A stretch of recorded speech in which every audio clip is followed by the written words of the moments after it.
May the force be with you is a phrase used to wish a person well to overcome a challenge. The invitation in this podcast, May the life force be with you, is to explore what it means to truly feel alive, to appreciate the physical, emotional and spiritual connection to our energy, and finally to understand how this impacts who you are and all that you do. May this conversation inspire you to thrive. This episode of May the Life Force Be With You is brought to you by Moment Company and the Moment Pebble. The Moment Pebble is a beautiful, natural stone, light-guided breathing device and is a unique gift for someone who needs that gentle reminder to stop and take a break, to take moments throughout their busy day and to practice mindfulness. Just head over to momentcompany.co, that's momentcompany.co, and enter the code LIFEFORCE at checkout to receive an exclusive 10% podcast discount. Hello and welcome to another episode of May the Life Force Be With You. And our intention with May the Life Force Be With You is that every single one of you listening comes away with more awareness of your life force energy, of what it is, what it means, and how you can use it to live a happier, more fulfilled, more joyful life. Well, that sounds pretty good, doesn't it? Welcome, everybody, to a new episode of May the Life Force Be With You. Thank you, Karila, for setting the intention for this episode. And we have a very special guest with us this morning. I say morning because I'm in Australia today. And that is Laurie Handlers, who's actually our recommendation of who we should talk to that's come from Elaine Young, who was one of our very first guests on the podcast. So this is amazing where that cycle of life is already happening as we're continuing the conversations. So Laurie is the author of an international bestseller, Sex and Happiness, the Tantric Laws of Intimacy, which teaches people to increase pleasure and to fall deeply in love with themselves. Ooh, this is going to be a good episode. Laurie is an expert in the fields of sexuality, intimacy, and relationships, and a speaker and facilitator. Laurie has taught transformational workshops on topics ranging from releasing past trauma, fearless communication, and sacred sexuality. Laurie and her partner offer relationship coaching and workshops on extraordinary love. Yummy. Laurie, welcome. Thank you. So good to be here. I love that intention because I feel like my name should be Life Force. Wow. To be fair, Elaine said you have more life force in you than she has in her little finger or something like that. And I was like, I have to meet this woman because Elaine has loads of life force. Yeah, she does. But I don't know. I just people used to say to me back in the day, and someday, people used to say to me, where did I score my speed from? They used to ask me if I took amphetamines, and I would say, no, I don't. I said, this is just, I was like born like this, So, yeah, a lot of life force energy. So you've always had loads of energy. Yeah, always. And I want to tell you also, I just came out with a new bestseller book, which is the same name, Sex and Happiness, only the subtitle is It Gets Better with Age. Woo!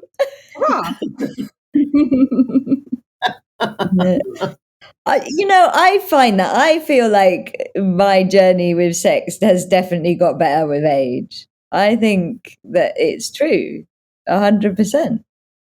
Yeah. Well, as we age, we don't have the same issues. Like we have other issues. There's hormonal issues and there's issues about, am I, like, I have to get over feeling like, oh my God, am I desirable still? Am I invisible or do people still see me?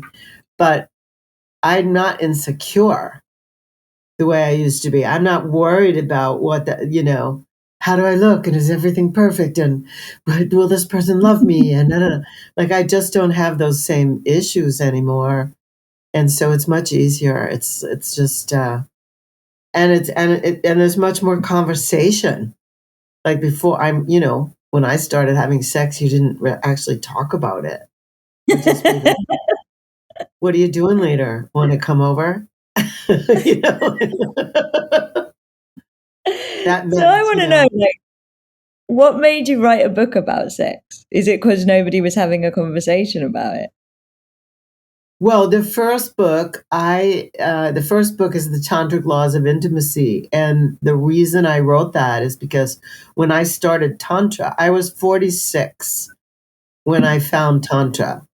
So I was already at what some people think is half their life. I didn't think that was half my life, but some people think that's half their life. So I actually I started writing the book in my 50s, and I was writing it because of the things that were absent from the practices of Tantra. So just rewind a bit. How did you find Tantra? Because Tantra is interesting to me. Like, how people find Tantra is really interesting to me. How did you find it? So inside myself, I always knew there was more to sex than frictional in and out penis vagina. Like there had to be something more. There was more to communicate. There was more to feel and experience, like on a spiritual sense, but no one was talking about that. Nobody that I know, anytime I met someone and I really wanted to go deep with them, they thought I was wacko. They just, they were like, what do you want to talk about this? What? So inside me, I knew there was more, but I didn't know who to talk to about that. And then I found, so in 1986, I found an article in Yoga Journal, and it was about Margot Anand, the famous Tantra teacher, Margot Anand. And I said, oh, this is it. This is what I'm looking for. I know this. And then, but there was no internet in 1986, so I couldn't find her. I knew she existed. So in 1996, wow, 10 years later. 10 years later. 10 years! You knew that this woman had answers for you. Oh my God, keep going. So 10 years later, so I was in the work of transformation. I worked at Landmark Education. You might know what that is. Anyway, I worked at Landmark and I left Landmark after 4 years. I was very successful on staff, but there's no body. Everything is just your head and doing enrollments, like how many people are coming and doing the Landmark form. So when I left staff, I wasn't in good shape. My body was kind of broken down. And all of a sudden, someone called me and said, there's going to be a Tantra class near where you live. And I went, sign me up. And that was it. Now, it wasn't Margot Anand. It was somebody else. It was Ipsalu Tantra. It was Bodhi Avanasha was my teacher. And I ended up writing this book because of the things that I thought were missing. And so I'm so excited. I want to know what you thought was missing. But first, I want to know just for anybody that's listening that's like, I don't know what Tantra is. Because Tantra is a broad word with many definitions. So like, firstly, I'd like to hear what your definition of Tantra is. And then I really want to know what was missing from Tantra in 1996. Okay. So my definition is transformation through pleasure. Like, amazing. What is pleasure? What is pleasure in my body? And what is not pleasure in my body? Like, what is not pleasurable? What is pleasurable? And can I allow and surrender into my own pleasure? Okay, that's my definition. I don't know that it's anybody else's, but that's how I define it. So 10 years I waited. I knew there was something. 10 years I waited. And then what I found from relating to people in the Tantra community, first of all, there were no boundaries. So I'd be doing eye gazing with someone And the next thing I know is they would put their hand on me. And I would go, whoa, just a minute. I don't want this, Okay, so my book. Yes. It's vulnerable to be connected. Like I've been in tantric workshops before, and like it can be very pleasurable. It can also be highly emotional and Traumatic. Inducing of trauma and sensation and feeling, and I presume that, nowadays a lot of tantric workshops have a lot of boundaries. I presume that your book was part of the voice of that coming in. Is that correct? Yeah, I would say it was. Also, I was very angry. I, as a person at that time, my first response to anything usually was anger. Like it was just a knee-jerk reaction. I had anger in my body. I didn't know why, but I was always looking for the opportunity to express it. And I was made wrong for that in the Tantra community. If I was going to be spiritual, how could I have all this anger? Wow. And I was like, what, are you kidding? I'll tell you something. So I'm a channel, yeah. In 2019, I got a message that was like, what Mother Earth needs right now is angry, horny witches.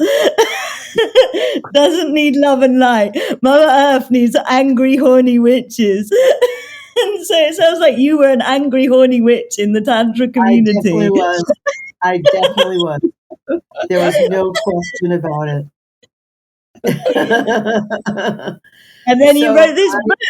The Tantra community now is so boundaried. Or a lot of the workshops I have been to, like boundaries are so important. And so it sounds like what you gave voice to really changed the community. Yeah, I have these 10 laws. One is honor your anger. Another one is honor people's boundaries, honor your own boundaries. I also said that your pleasure is your own responsibility. It's not it's not your partner's responsibility. It's your responsibility. I said, I talked about making love in the unknown, like not having a prescribed method of making love, but to go with the flow and to communicate. I also talked about having confrontation. Like if you needed to have a confrontation with somebody, you should have it, and you should not feel bad about it. But you have to have a format for how to confront certain things. Anyway, so things like that I wrote about, and I feel like some of them was missing. Like people, they just didn't, there was there was another way of confinement. You have to be like this, you have to do eye gazing a certain way, you have to do this, you have to be loving, you can't have anger. Like who said that anger crosses out loving? Like if you're angry, you're angry. And also, like for me, the voice is part of our sexual energy. So like if your voice isn't being honest, then how can your sexual energy and your life force energy flow at full capacity? Like to me, the voice is the sexual energy coming out of the throat chakra. Like it is the sexual energy. Yeah. Well, that's another one of the laws. Speak your truth. Really? Yeah. So you have to speak your truth. And that's, this is so important. You're right. I mean, this is a pivotal, your voice and your throat are a pivotal part of creating your world and also expression. So anyway, those are the things that I wrote about back then. And I felt like they were included, but not, there was some coercion, and I wasn't down for that coercion. I felt like I felt so free from practicing Tantra, like it gave a voice to the sacredness of my body, I wasn't going to not speak. or not have the feelings that I had. I was just going to have them. I don't have a lot of anger anymore, but that's because I learned how to express it. Yeah. That's amazing. Yeah. That's amazing. I'm intrigued about what you think. What's life force in relationship to sexual energy and Tantra? Like, is it the same thing, or is it something else? No, I think that sexual energy is vital life force. Mm-hmm. I don't think, I just think it's the life energy that both produces children. It produces the chemicals in the body that connect to another person, but it also is responsible for creating everything else. So I have a computer that I carry around with me called a phone, and that thing was created through somebody's sexual energy. That's creation.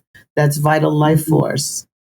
I drive a car that was created by somebody. I fly in a plane that was created by somebody. And I feel like all of that is connected to sexuality, whether they know it or not. Yeah.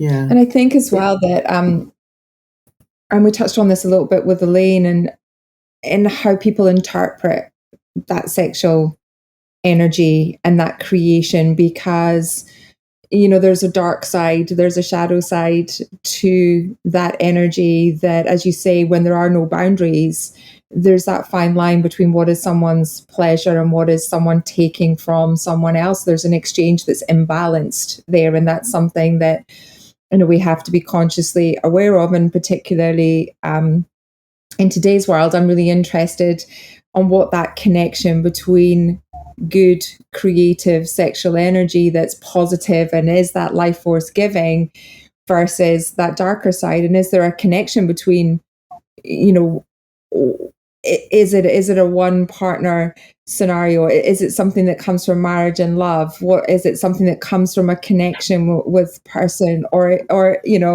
in the fleeting world of the Tinder swipe left and on to the next? Is that longer term connection and relationship important, or is it this is what I need right now? Give me my creation, top up my life force, and I'm on to the next. Like, what is the connection between that actual relationship and connection, intimacy with positive sexual energy? Okay, you posed a lot of things there. I know, I just realized I went on a little ramble. Sorry about that. I didn't even know where I was going myself. So first, I'll just answer to the dark and the light. I think it requires both. I think our lives, without dark, you don't have light. Without light, you don't have dark. So I feel like the balance is, I wouldn't equate darker energy to taking. I would equate, I don't know. I would equate the animal nature of me to the dark, and I would equate the intellectual nature of me to the light. Not that one is better than the other, but just that they have different qualities. The part of me that I don't know, that has many multifacets and I can bite your head off. I can tell you the truth. I can speak to you. Elaine always said to me, she would say, "How do you get away with saying that to somebody?" I need some. Like my job is to say hard things to people, and I consider that that's dark. That's dark. That's like dark feedback. Like they didn't necessarily want to hear it. They were going along their merry way. And I said, "May I interact with you powerfully?" And then I tell them, boom. That's such a great opener. May I interact with you powerfully? Boom. I love it. I mean, I feel like you've said that you have always had a lot of life force energy. And since I've been doing this podcast, I've been more aware of life force energy. And I've been noticing that the people that are more honest have a higher level of life force energy. So I wonder if some of this like surplus of life force energy is from the truth bombing. that you've been doing, because it seems that telling the truth tops up your life force energy. I don't know if you resonate with that, but I think that's it's true. I think that's true. And also, both of you are British. And I will say, my take on Brits is, and I love Brits, is that they're not honest. They're too polite. No, we're not. We're really good at not telling the truth. Yeah. So, and I've had that experience. So I feel like I want the truth. I don't care I actually don't care that it could hurt. I'd rather know it, than think that you might be passive aggressive with me and go flatten the tires of my car when I'm not looking. I'd rather you just flatten the tires of me. Passive aggressive, aka British. Yeah, possibly. Possibly. I mean, I'm sure that it has served, but it for me, I rather just face the hard truth of something. Well, I think that not get over it. I think that not speaking the truth is wrapped up in a sort of, if we keep with the British theme, British, politeness, and you're being more kind by not telling the truth, but actually the reverse is true. And yourself when you are not speaking your truth. You feel it. Your energy goes down, your throat gets tight, and you go, I just wish I'd said. And I think that is also true, coming back to the intimacy piece. That's true when you're in a relationship and when you're not speaking your truth. And then that's where you start to get relationships breaking down. And there's, there's not the ability to just say, this is what pleases me in all senses of the word, not just, from an intimacy perspective, but as a sharing of a life, this is what I need for myself. What do you need? And not what we're also not very good at, I believe, is then asking the question back of the other person. Because when you're in a environment where the vibe is not good, usually the other person can feel it too, but we sit in our, I'll just pretend, make up because it's the kinder thing to do. And actually you're both sitting in that pool of discomfort when we need to be more honest, but we also need to get better at asking each other, how do you feel? What's important to you? Come back to the swiping thing, like you were talking about swiping. And that's part of it. This polite thing is, what I know is that relationships start to pull apart when there's resentment, and resentment gets built every time a person doesn't speak their truth. Like every time you wanted to say something, or I know I wanted to say something, but I didn't because I didn't want to hurt the other person's feelings. That's the path to pulling away. That's the path to resentment. Then there's resistance, and then there becomes revenge. This is what my partner and I teach in our Extraordinary Lovers course. So is there hope for couples? I don't know. In this age of swiping, I've never swiped. I have been on Match.com, and I have been on Plenty of Fish. I mean, I have been on dating services, but when I was looking for single men, there was no swiping yet. I didn't know about, I thought I heard about Tinder once. I was on an airplane and some Brazilian guy told me about Tinder, and I thought, I'm not going there. I don't want to do it, What I struggle about with the swiping is that there isn't any acknowledgement of chemistry. To me, the partners that I have been most successful with are not people. Sorry, guys, if you're listening, I wouldn't have necessarily swiped yes. Because you connect on chemistry, not on how someone looks or what they're into. That spark, you cannot tell based on a picture. And so how many people do we swipe no, which we would have had chemistry with, that we would have had mind-blowing, soulful connection, tantric awakening, you can't tell if you have chemistry with someone when you're swiping. No. So your ego is kind of choosing as opposed to your sexual energy, your ego is choosing what you think you want as opposed to your soul. 100%. Yeah, true. So yeah, I don't know, I don't know what's to be. I think my partner and I think that couples are an endangered species. Ooh. We don't think there's, we have hope for couples, but we think it's very, like over 50% of first marriages end in divorce, and over something like 68% of second marriages end in divorce. And I'm not sure about third, but it's probably even higher. So listen, this is my rant. We learned geometry, algebra, we learned language arts skills, we learned how to speak another language if we're lucky, we learned whatever else we learned. And nothing in that says I can communicate with someone that I love. Nothing. I learned nothing about what's going to continue the species. Nothing. And you said resentment, and then what were the other two? Resentment. What was the middle one? Resentment. We call this the 3 R's. Resentment, resistance, and revenge. I'm sure loads of people are listening being like, oh no, I'm already in the resentment.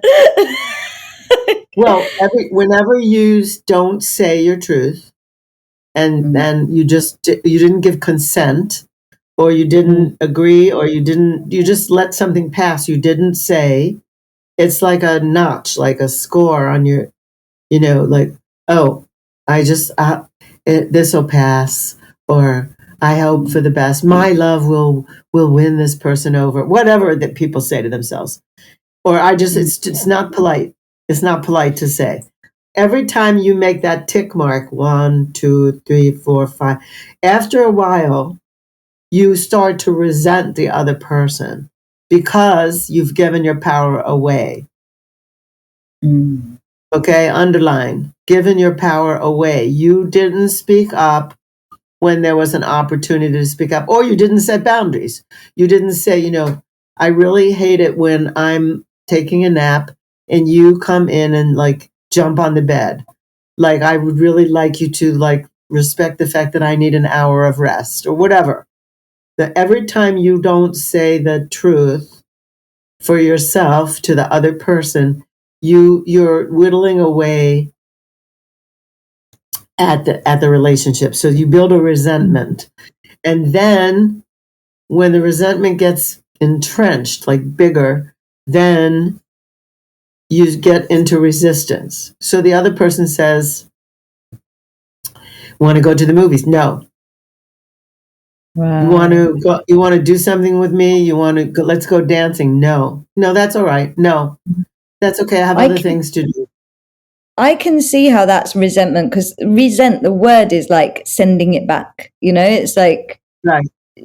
It actually describes like, I sent something to you and I don't want it. I want it back. Like return. And I kind of feel like that then coming into the resistance is like, no, I'm not giving you anymore because you've. Do you see what I mean? I can hear the inner child in this patterning. Yes. I gave you too much. Now I'm not giving anymore.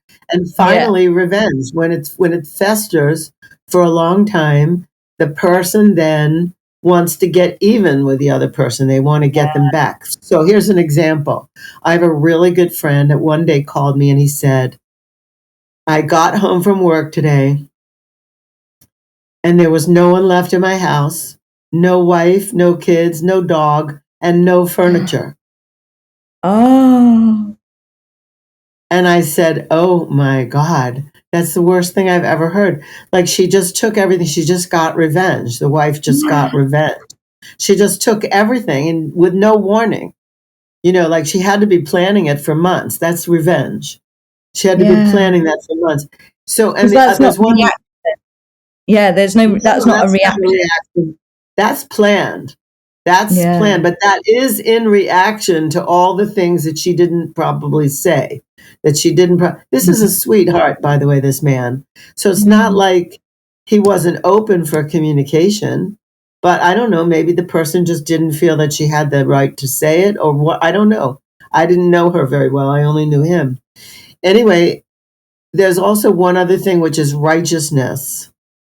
And righteousness is when I now feel right about doing that to you. I feel right about resisting you. I feel right about getting revenge. Wow.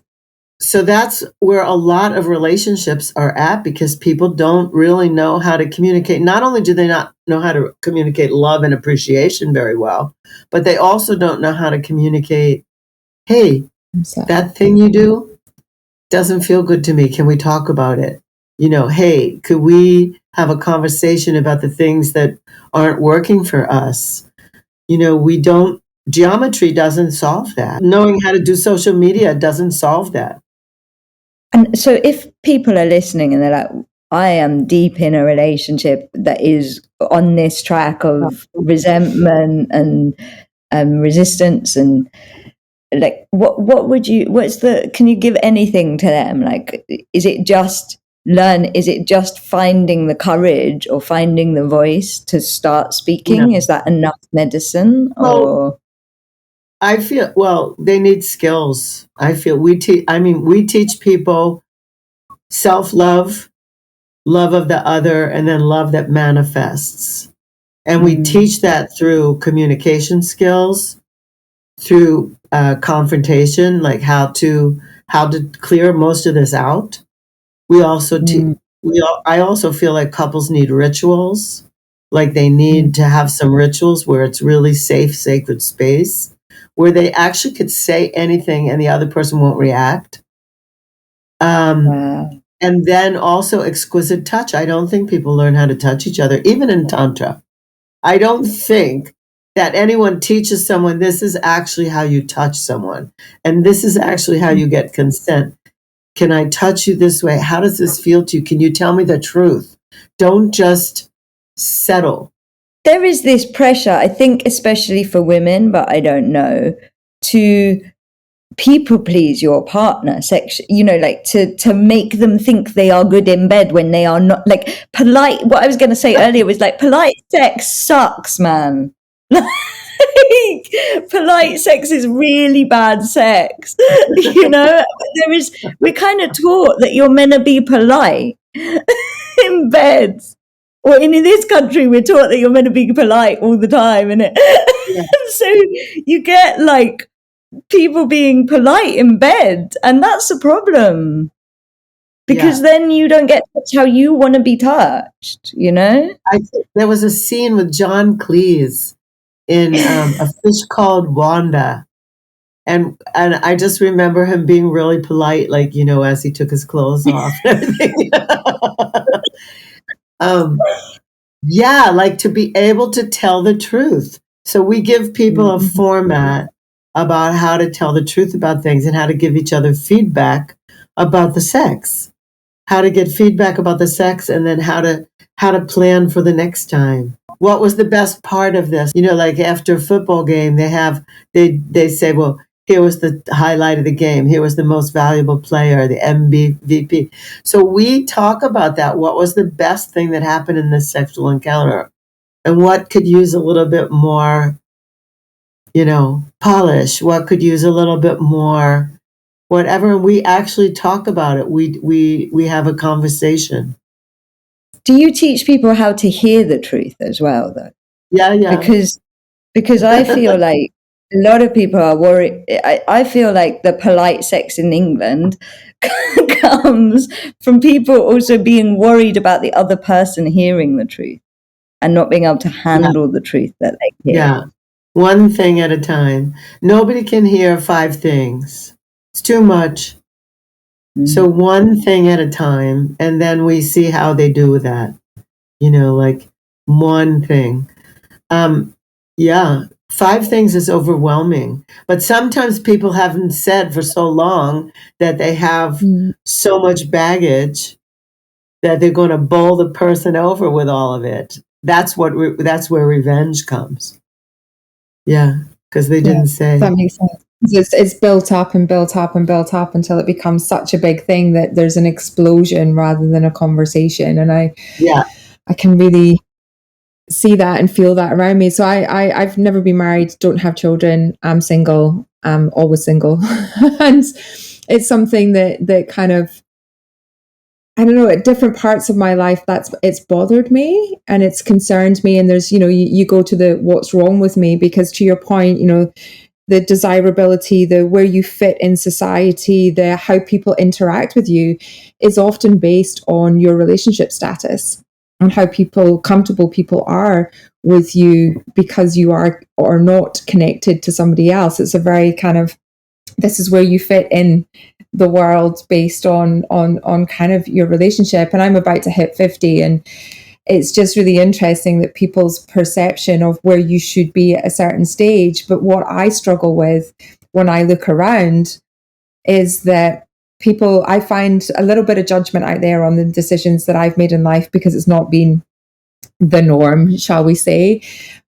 But I don't actually know where I'm going with this, but I have never been more sure of my life choices. I am very happy to be single and 50. I am, as you say, when you said sex gets better with age, I think life gets better with age. And back to original point, it's because we are more aware of ourselves. We're more aware of our voice. I also was an angry person. It was my default setting. And it just caused me so much pain and resentment in myself that became revengeful and righteousness. And I've worked a lot in the last 10 years to kind of break that down. And I see the world through a different lens. I'm more able to deal with life and situations and grief and stress and trauma and all those things because of those learnings and teachings. And I'm really excited to see how that now develops in the relationships that I do form moving forward, because I'm really grateful I don't have a basket load of luggage and drama and exes and things that I have to deal with in my life moving forward. I have a clean slate. Amen to that. And the single childless witches, as we say, Karila, I think it's up to us in some way to kind of preach that and be proud of it and stand up and shout it from the rooftops. And to your point, Laurie, as well, not be scared of that. Oh my gosh, am I about to turn 50 and therefore become invisible in society?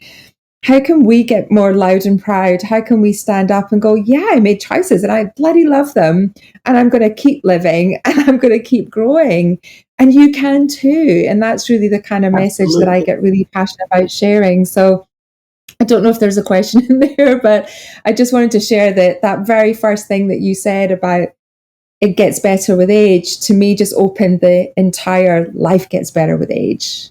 I love that. Life gets better with age. Like, what a statement. It does. I want to say to you that I found Tantra when I was 46. I was single my entire life, and I just got married for the first time at age 75. Oh!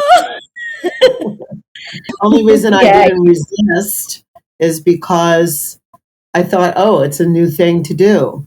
Like I love that. You're my new role model, Laurie. I love that, because what it's important we make choices really deeply for ourselves. Yes, totally. and I always say that I've met some wonderful men in my life, and I have wonderful men in my life, and I'm very grateful. Like my old experience of relationships was resentful. It was why didn't it work? What's wrong with me? But what I've realized over time is that sometimes you just meet people and they're for a season or a reason or a lifetime, and sometimes what I've learned is that I learned something more about myself through each of those experiences. And I'm really grateful. Yes, they didn't work out, and it would have been nice if things had lasted a little bit longer with some people, not always. But I'm at a point in my life where I can reflect on what that's taught me. And there's always something, if we look at things, that there's not anything wrong with me and there's nothing wrong with them either. It's just sometimes the connection isn't there long term. The connection can be there and really powerful for a short term, and that's great too, because the relationships and how we interact don't have to be this prescriptive monogamy, monotony kind of for a lifetime. We can bring those into our lives at any stage. And that's kind of, took me a while to learn that, but I really deeply feel that now, and I'm excited to see who else comes into my life now, rather than resentful that I haven't been married and didn't have children. So I'm gung ho. And in That's some wonderful. ways, the more relationships you have, and I don't just mean romantic and tantric relationships, but like relationship is everything, man. Like, so like the more abundant in relationship you are, you know, it's something the podcast is teaching me, because I keep meeting all of these cool people and just being like, there's so many amazing people out there doing all of these amazing things. And the more contact and conversation and connection you have with them, the more alive you become, you know, like every relationship makes you more alive if you look after it. I would say, I think you can get into relationships that make you more dead. I remember a friend of mine talking once, saying, it reminded me of what you were saying about the notches, Laurie. She was like, you know, you start with a relationship and it's all, you have all of the butterflies in your belly, and over time you do things to each other that kills the butterflies off until there's no butterflies. And I'm like, I feel like what you're teaching, Laurie, is like how to keep the butterflies, to keep the butterflies healthy and happy. Yeah, how to keep the butterflies alive, for sure. It's so we just don't. We're learning by trial and error, because we weren't taught any skills for this. Mostly we watched our parents. We listened to the stupid lyrics of songs, and we also listened to Walt Disney and Hollywood, and they don't tell us anything about how to relate, really, or how to have sex. Terrible expressions. Terrible. No sex education. No, just don't get pregnant and don't get a disease, and that's it. Yeah. So yeah, so we're on our own. We're like flying blind. And so if you did any kind of a good job, great, but it's really, the odds are against us to be able to have relationships. Listen, I never thought I would have one. So it's like, it's so funny that I met someone and literally we fell in love, and it was just like, he said to me, don't try to have a relationship with me. I said, okay. I said, why not? He said, because I always lose myself. Like, I get watered down in relationships, and I don't want that to happen. And I said, that's not going to happen with me. I'm not going to let you do that. But we were both very aware. So, yeah. Why did you think you weren't going to have a relationship? Why did you have that in you? I don't know. Because I was already over 60. I wasn't meeting that many people my age that I could possibly be interested in. Mostly men over 60 didn't look so good anymore and don't take really good care of themselves. And also, if they're over 60 and they look good and they do well, they have money, etc., they're usually looking at people 30 years younger than them, or 40 years younger than them. So I wasn't really meeting a lot of potential candidates. And it turns out that my partner is 21 years younger than me. Amazing. And how did you meet? We met at a party, and we didn't. You had the old-fashioned chemistry way of meeting. No, we didn't like each other. But really? Well, that's chemistry too. Yes. But then 5 days later, we were at a different event. And at that event, it was, I don't know if you were familiar with One Taste. One Taste was in Britain. Anyway, they had an event called a Turn On, and so he was there, and I was helping them establish themselves in Phoenix. So he showed up at that, and he said, "Didn't I meet you the other night at the party?" I went, "Yeah." And then they asked for a volunteer, and he went on to the hot seat. And they said to him in the hot seat, "What if you could have anything? What do you want?" And he said, "I believe there's a goddess in every woman, and that's who I want to meet." And I had a visceral reaction to that. So I went up to him at the end of the night and I said, "You know the wine we were talking about at that party?" He said, "Yeah, the red wine. Yeah, we should have a glass of red wine now." And he said, "Why is that?" I said, "Because I am the goddess." Wow. Yeah. I And love that story. yeah. And that's how we met. Yeah. That's So we did, amazing, and so honest as well. Like you are talking your walk and walking your talk, because when I think of people, my own experience, most people I know, when they're first chemistrying with somebody, when they're first meeting with somebody, they do not have the voice to go up and be like, I am the goddess.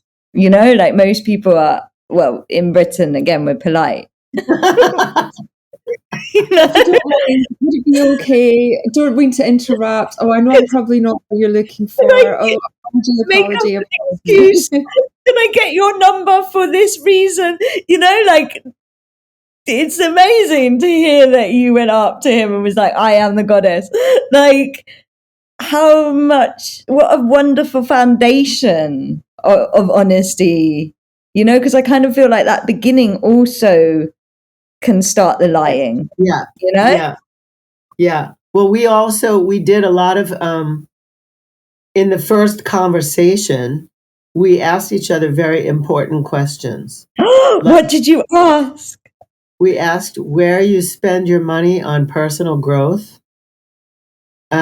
We asked each other if we knew about Tantra. We asked each other if we, how long we had been single, what some of our relationships were like. And then, I don't know, that took like about 15 minutes.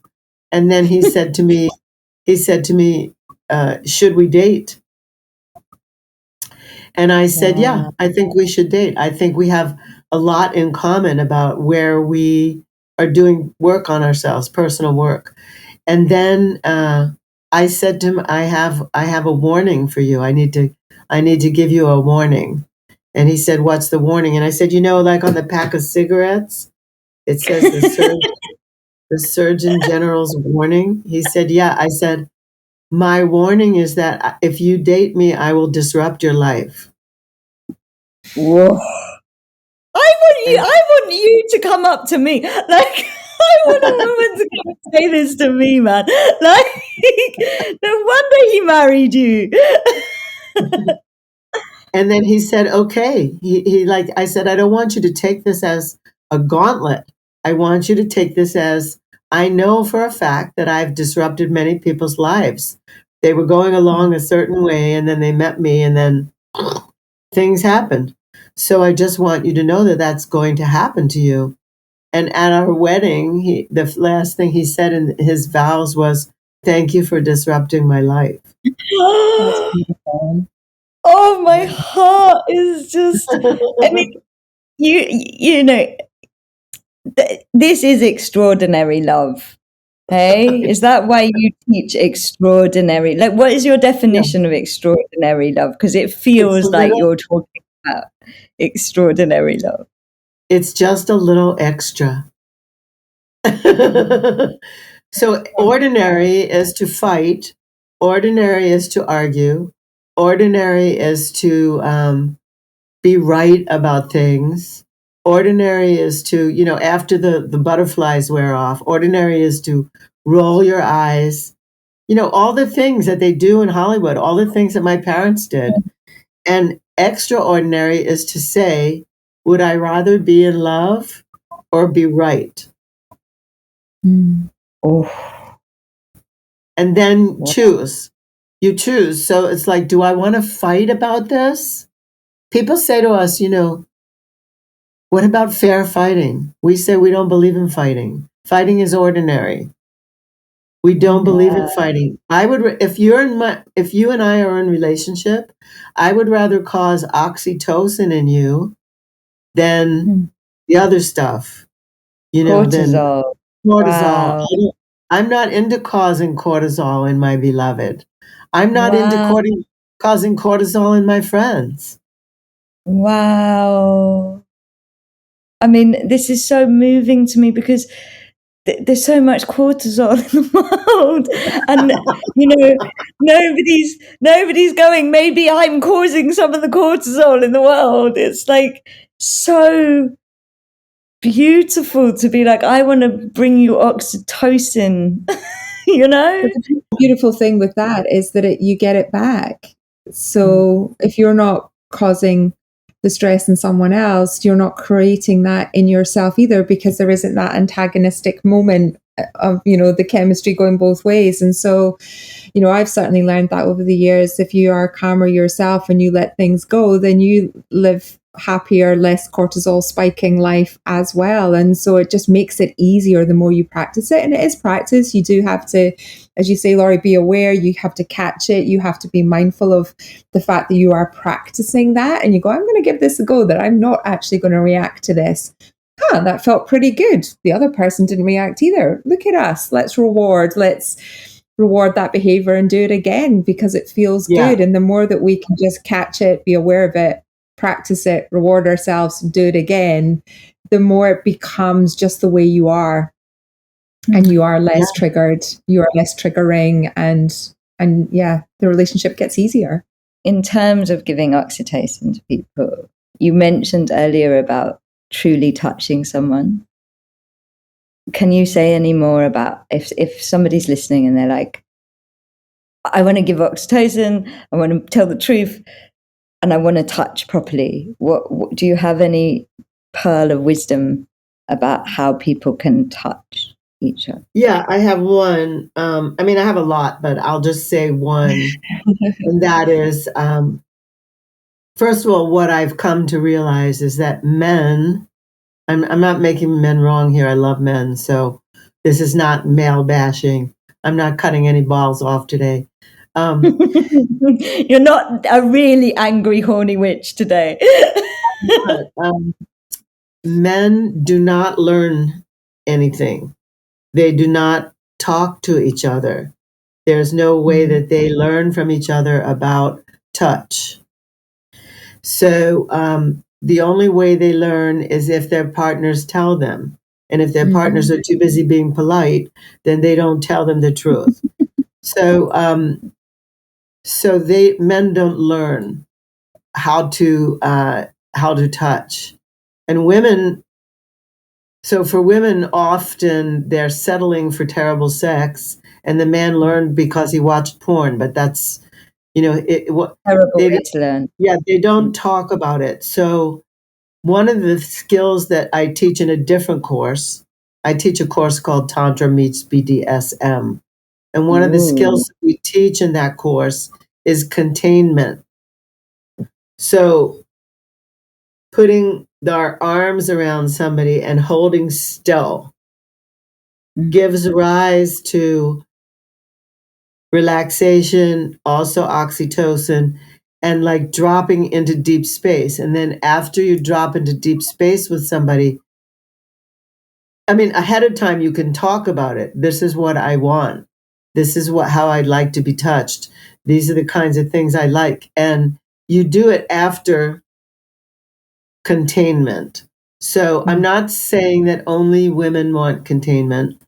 I'm saying everyone wants containment, especially with the busyness of the mind today and all the stimulus of social media and everything else that everybody's busy with. Containment is a first skill. It's like just to be able to hold. That goes for before and after. Wow. So that's something. There's plenty of other things. It's just kind of like, how do I want to be touched? And then, as I said before, my partner and I speak after we have a sexual engagement. We ask each other what was the best part and what was the part that needs some tweaking, what needs different. And then we speak about it honestly with each other. Oh. And I think it's great that you do it after, because sometimes in Tantra, there's a little bit too much talking for me. Like, there's a bit too much checking in. Like, to me, I'm like, that kills the flow, And so I like this suggestion of being able to talk about it afterwards, so that you can also have those times where you're not talking about it and you're actually in the rhythm and surrender of it, So I think that's a really beautiful container, I have to say. Thank you. Oh my goodness me. I can't believe the time has flown by. I knew this would happen in this conversation, Laurie.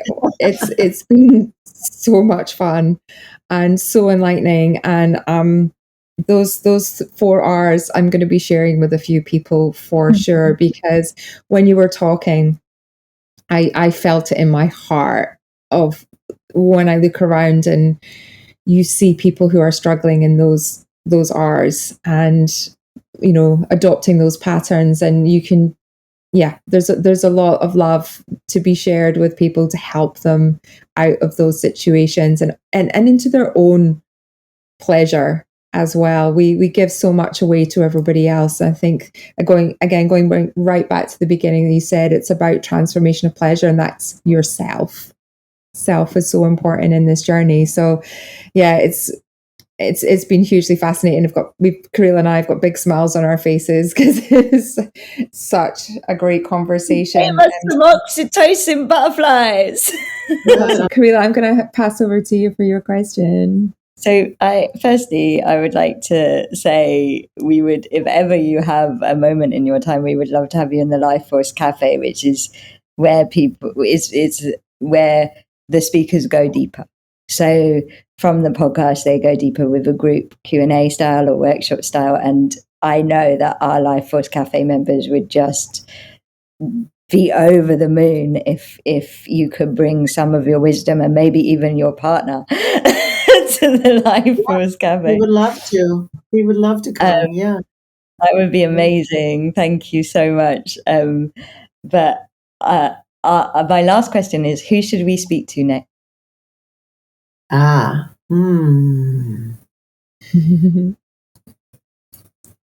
think you should speak to him. I think you would love to speak to him. He would talk. He would add more to what I've said. That would be amazing. Yeah. Thank you. His name is Micheal Gibson. Oh, we'd love to speak to Micheal. Yeah. Oh, I love that continuation. It's our first married couple on May the Life Force Be With You. I think he should. I think he would love to talk to you, and I think he has a whole other take on all of this. Like I'm speaking some of what we speak together, but his take was different. Because you didn't water him down, as promised. Totally. I did not water him down. He's really great. He's really, really great. And I certainly could write you some more people too, because there's please other do. wonderful people out there. Yeah. Yeah. We would love that, Laurie. Thank you. You have just been an absolute force. You are truly inspirational, and I am so honored that you came on May the Life Force Be With You and brought so much poetry and beauty and wisdom and spark to it. So thank you so much. Thank you very, very much. From me too, both of you. Thank you for what you're doing.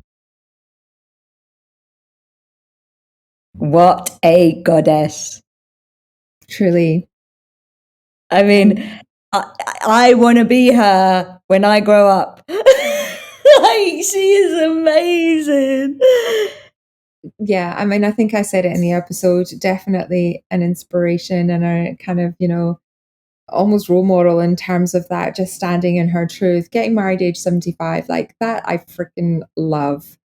I feel like that's my story somewhere down the line. 52 might be all right, but I think it is. I think it is, just like living her truth, unashamedly so, but so wise around, and it's something we've brought up in previous episodes as well, is how important truth is. It's the root of everything. You speak your truth, you're truthful to other people, relationships change, connection changes, things get better. But then to be all about speaking truth and then be all about extraordinary love on top of that, and be all about, I want to give oxytocin to my partner, not cortisol. I mean, that one sentence has changed my relationship life forevermore. I mean, absolutely. But I do think, again, going back to what she said right at the very start about it getting better with age, it's because we learn that in order for ourselves to feel whole, we have to allow other people to be whole as well. You can't try and control somebody else and or make somebody else responsible for how you feel. It's up to you to make you whole. And when you meet someone who also thinks the same, that's when, you get together and it's double the fun, instead of it, you having to give half of yourself away to somebody else just to top up their other half. Brene Brown says that as well with her relationships. She'll say to her husband, I'm at 50, so I need you to come and give me some of yours so we can get up to a place that there's a balance. But again, that comes from that openness of saying, this is how I am. Really clearly, this is my expectation of what I need from you. Can you match it? Can you meet me? Where are we together?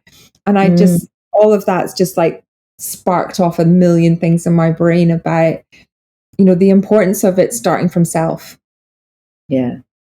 First. Yeah. And that's what I took from her message, to the point where it took her 75 years to understand self. It's just to be that true to yourself is how it gets better with age. I feel like the lies show up in your age, which is why she doesn't look it, because she hasn't lied her way through it, and she's amazing. Yeah, what a really wonderful woman. And the fact that her recommendation was her husband is awesome.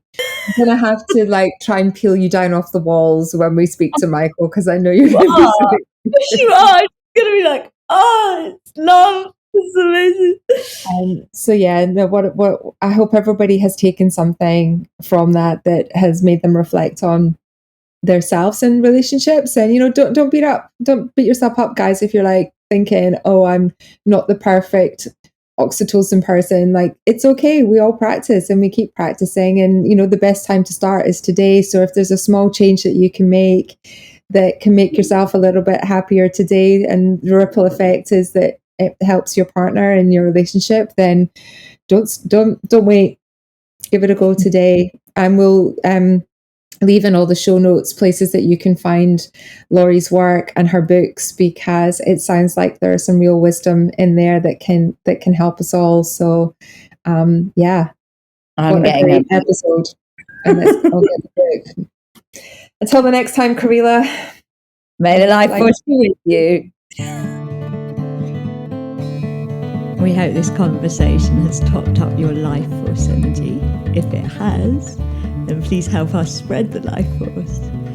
Like, share, subscribe, all of that. And may the life force be with all of us.